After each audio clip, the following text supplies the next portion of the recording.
बाल काट लिए, दाढ़ी भी हटा ली ताकि कोई उन्हें पहचान न सके। इन सब की दूसरी प्लानिंग ये कि हर थोड़ी देर बाद गाड़ियां बदलते रहे ताकि कोई अगर इनका पीछा कर रहा हो तो उसको चकमा दे सके। कैथल से कुरुक्षेत्र दोनों जीप में गए, वहां से बस बदली और वहां से दूसरी बस में पानीपत पहुंचे। पानीपत से बस बदलने के बाद दोनों दिल्ली पहुंच गए। दिल्ली में हरविंदर और कश्मीरा की अगली प्लानिंग थी गोवा पहुंचने की। वहां से हरविंदर विदेश भागना चाहता था। हरविंदर ने प्लान किया कि वो दोनों अलग अलग रास्ते से गोवा पहुंचेंगे। पनवेल के लिए टिकट लिया। इसका प्लान था यहां से मुंबई, दिल्ली से और मुंबई के बाद गोवा, और गोवा से एस्केप करना चाहता था in due course of time. Goa में इसके अच्छे लॉजिस्टिक अरेंजमेंट थे। गोवा में ये 18 साल तक रहा है। इधर दिल्ली पुलिस को भी ये भनक लग चुकी थी कि जेल से भागे कैदी दिल्ली आ सकते हैं। दिल्ली में भी नाकेबंदी जबरदस्त हो चुकी थी। दिल्ली के हर एंट्री पॉइंट पर पुलिस तैनात थी। दिल्ली पुलिस की स्पेशल सेल भी हरकत में आ चुकी थी। स्पेशल सेल की टीमें जो थी सारे बस स्टॉप्स को कवर कर रही थी, बस टर्मिनल्स को कवर कर रही थी, और सारे railway station, new Delhi railway station, old Delhi railway station और हजरत निजामुद्दीन रेलवे स्टेशन पे हमारी टीम जो थी मौजूद थी। उनको ये डायरेक्शन था कि किसी भी संदिग्ध गतिविधि को देखें तो इमीडिएटली जो है कार्रवाई की जाए। हरविंदर का सुराग मिला उस टीम को जो उस वक्त निजामुद्दीन रेलवे स्टेशन पर तैनात थी। स्पेशल सेल की टीम ने एक शख्स को पनवेल का टिकट कटाते देखा। उन्हें शक हुआ। दाढ़ी और पगड़ी गायब थी, इसलिए पहचानने में मुश्किल हो रही थी। इसलिए दिल्ली पुलिस की टीम ने उसे पकड़कर पूछताछ करना चाहा, लेकिन उसने दिल्ली पुलिस की टीम को एक पिस्टल दिखाकर भागने की कोशिश की, लेकिन कामयाब नहीं हो सका। दिल्ली पुलिस की स्पेशल टीम और पंजाब पुलिस की टीम ने दिल्ली के कई सारे रेलवे स्टेशन पर दबिश दी और यहीं पे इस वक्त जहां निजामुद्दीन रेलवे स्टेशन पर है वहां पकड़ा गया रात को तकरीबन 2:30 बजे के आसपास। यही पकड़ा सर। अच्छा, यहीं पे पकड़ा। तो भाग रहा था वहां पे पकड़ लिया। अच्छा, कितने बजे की घटना होगी? 2:30 बजे रात। पीपल बूथ के पास वो पेड़ जहाँ पे है, उसी पीपल पेड़ के पास जो है उसको पुलिस ने पकड़ा। दूसरी तरफ नाभा जेल ब्रेक के मास्टरमाइंड परमिंदर की अलग प्लानिंग थी। हरविंदर और कश्मीरा को उतारने के बाद वो अकेला रह गया था। उसकी कोशिश थी तेजी से भागकर अपने ठिकाने तक पहुंच जाने की। वो अपनी फॉर्च्यूनर गाड़ी का नंबर प्लेट भी बदलता जा रहा था, लेकिन फिर भी उससे एक चूक हो गई। आखिरी बार गाड़ी का नंबर बदलने के बाद इसने पुलिस नाका तोड़ दिया और यहीं से पुलिस वालों को इसकी गाड़ी का सुराग मिल गया। गाड़ी का नंबर आगे फ्लैश हो चुका था। उनका ये कहना कि जब ये गाड़ी फॉर्च्यूनर हम लोग जब घटना कर रहे थे उस समय इस पर कोई पंजाब का नंबर लगा हुआ था, जिसको बाद में इन्होंने जब घटना कर लिया तो चेंज करके हरियाणा का नंबर लगा लिया। हरियाणा में एक जगह इन्होंने बैरियर ब्रेक किया था, वहां इनका ये नंबर पकड़ में आ गया था और वो नंबर सुबह से प्रसारित हो रहा था। कार का नंबर मिलने के बाद भी गिरफ्तारी आसान नहीं थी। शाम के वक्त ठीक इसी जगह वो सफेद रंग की फॉर्च्यूनर कार पुलिस वालों को नजर आई। उस वक्त नाके पर सिर्फ 3 पुलिसकर्मी तैनात थे। उन्हें इस बात का जरा भी अंदाजा नहीं था कि कार में कितने अपराधी सवार हैं और उनके पास किस तरह के असले मौजूद है, लेकिन अपनी जान की परवाह किए बगैर उन्होंने कार को रुकवा लिया। गाड़ी रुकते ही परमिंदर ने गाड़ी से भागने की भी कोशिश की, लेकिन पुलिस वालों ने उसे भागने नहीं दिया। इस बीच हेड ऑफिस को खबर दी जा चुकी थी और कुछ ही देर में पुलिस की बड़ी टीम शामली नाके पर पहुंची और उसे पूछताछ के लिए अपने साथ ले गए। करीब 5:30 से 6 के बीच में कैराना कस्बे में इस गाड़ी को इन्होंने बहुत तेजी से आते देखा तो उसको रोकने की कोशिश की।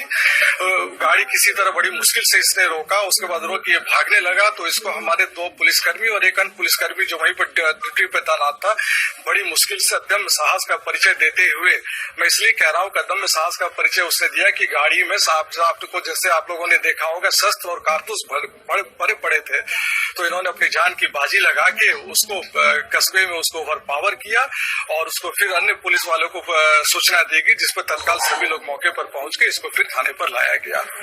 जेल से भागने वाले 6 कैदियों में से एक हरविंदर सिंह पुलिस की गिरफ्त में आ चुका है। दिल्ली पुलिस को शक है कि इसका साथी कश्मीरा भी इस वक्त दिल्ली में कहीं छुपा हुआ है।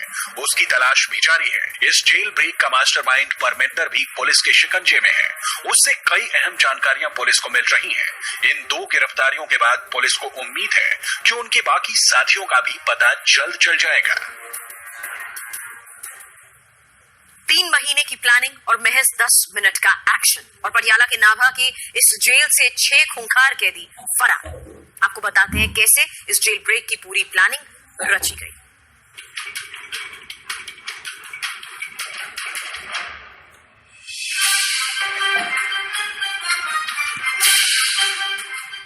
जेल ब्रेक से पहले 3 महीने प्लानिंग की गई। इस जेल ब्रेक का असल सूत्रधार था प्रेमा, भागने वाले गैंगस्टर विक्की डोंगरा का साथी। उसे जरूरत थी एक ऐसे शख्स की जो नाभा के इस जेल के चप्पे चप्पे से वाकिफ था। जेल ब्रेक की इस पूरी साजिश का सूत्रधार था प्रेमा, और साजिश को अंजाम तक पहुंचाने की जिम्मेदारी दी गई परविंदर उर्फ पैंदा को। मार्च साल 2016 से पहले परविंदर एक मर्डर केस में इसी नाभा जेल में बंद था, लिहाजा वो नाभा जेल के हर कोने से बाखूबी वाकिफ था। करीब 2 दिन पहले परविंदर उर्फ पैंदा ने फिरोजपुर में एक ईंट के भट्टे पर बैठकर अपने साथियों के साथ मीटिंग की, और जेल ब्रेक की साजिश को अंजाम तक पहुंचाने की तारीख तय हुई 27 नवंबर। जेल ब्रेक की आखिरी प्लानिंग से पहले 3 महीनों तक परविंदर ने ऐसी टीम तैयार करने की कोशिश की जिसके जरिए इस जेल ब्रेक को अंजाम दिया जा सके। इसके लिए उसे ऐसे लोग चाहिए थे जो अच्छे ड्राइवर हों और गोलियां चलाने में भी माहिर हों। नाभा जेल ब्रेक को अंजाम देने के लिए पंजाब और हरियाणा के 12 लड़कों को चुना गया। बकायदा इनसे नाभा जेल ब्रेक करने के लिए पंजाब और हरियाणा के 12 लड़कों को चुना गया। बकायदा इनका टेस्ट लिया गया। ये भी देखा गया कि कौन गाड़ी चलाने में एक्सपर्ट है और कौन हथियार चलाने में। टीम तैयार होने के बाद परमिंदर ने जेल ब्रेक के लिए जेल में छुपे गैंगस्टर से वहां का नक्शा भी मनवा लिया था। उसके पास जेल के भीतर का एक वीडियो भी पहुंच चुका था। उसे पूरी जेल की हूबहू तस्वीर मिल गई थी। मैप और वीडियो के जरिए उसने सारी प्लानिंग कर ली थी। अंदर इनका कम्युनिकेशन चल रहा था। इसने जो बताया है कि प्रेमा जो अंदर बंद थे सिख हो गए, उनके साथ कांटेक्ट में था। वो कौन कौन से माध्यम से कांटेक्ट में था वो अभी इन्वेस्टिगेशन में। पहले इनकी प्लानिंग सिर्फ 4 गैंगस्टर्स को बाहर निकालने की थी, लेकिन इनकी प्लानिंग की भनक इसी जेल में बंद खालिस्तान लिबरेशन फ्रंट के आतंकवादी हरविंदर सिंह मिंटो को भी लग गई। ऐसे में गैंगस्टर्स ने हरविंदर और उसके साथी कश्मीरा को भी इस प्लानिंग में शामिल कर लिया। 3 महीने की प्लानिंग और रेकी में जेल के भीतर बंद कैदी और बाहर बैठकर जेल ब्रेक की योजना बनाने वालों को ये समझ में आ चुका था कि यहाँ सुरक्षा कितनी ढीली है। चूक नंबर 1, इस जगह पर सीधा आके कहा कि हम पंजाब पुलिस के सब इंस्पेक्टर और एएसआई हैं और हैंडओवर करने अपराधी को आए हैं। ये दरवाजा अपने आप खुल गया। कोई आईडी कार्ड चेक नहीं किया गया।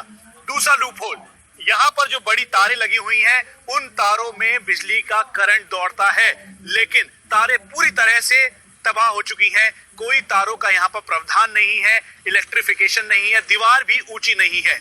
लूप नंबर 3, जो ये तीसरा, ये जो पेड़ दिखाई दे रहा है उसके ब्रांचेस अंदर की तरफ हैं, यानी अगर कोई इस पेड़ के सहारे अंदर जाना चाहे तो वो आसानी से जा सकता है।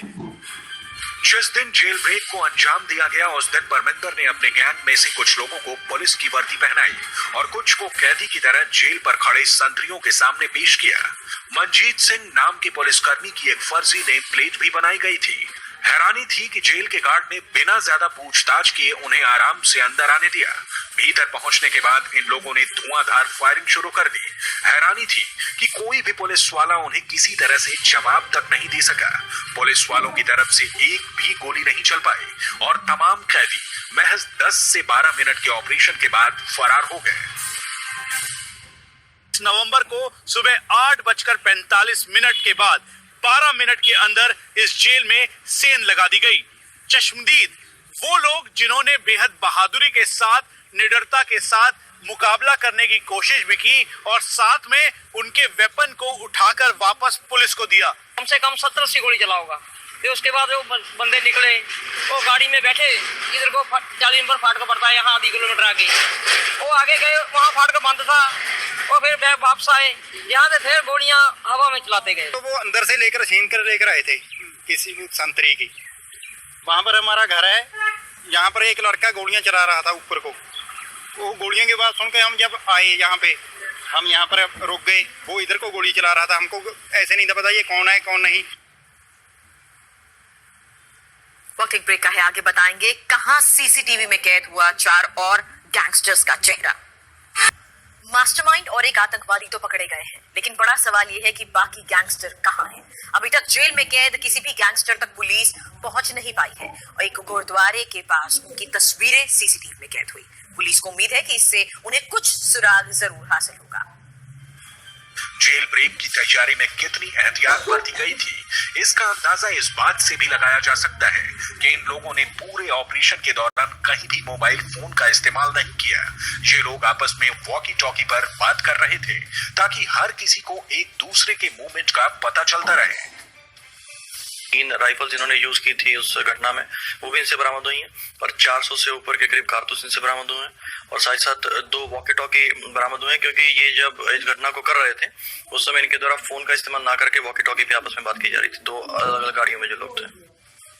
तमाम कैदियों के भागने के बाद पुलिस को उनकी गाड़ियों तक का पता चल चुका था, लेकिन फिर भी गाड़ी के साथ इस जेल ब्रेक का मास्टरमाइंड परमिंदर ही पकड़ा जा सका। दूसरी गाड़ियां तो जरूर मिली, लेकिन उसके साथ कैदी नहीं मिले। सभी फरार कैदियों ने अपनी अपनी गाड़ियां कुछ दूर जाकर छोड़ दिया। उनकी एक गाड़ी कैथल में ही मिली। कह रहे हैं क्योंकि जांच जारी है और एक चीज निश्चित है कि जो गुरुद्वारे में सीसीटीवी लगा था उस सीसीटीवी में जो 4 युवक थे जिन्होंने यहाँ पे गाड़ी खड़ी की, उनके चेहरे आ चुके हैं और उनको जो है अब पुलिस ट्रेस कर रही है, जांच कर रही है कि वो कौन से जो चेहरे थे, वो कौन से जो भागे हुए फरार जो मुजरिम थे वो यहाँ से जब भागे तो उनका चेहरा वहां पे सामने आया। अब उनको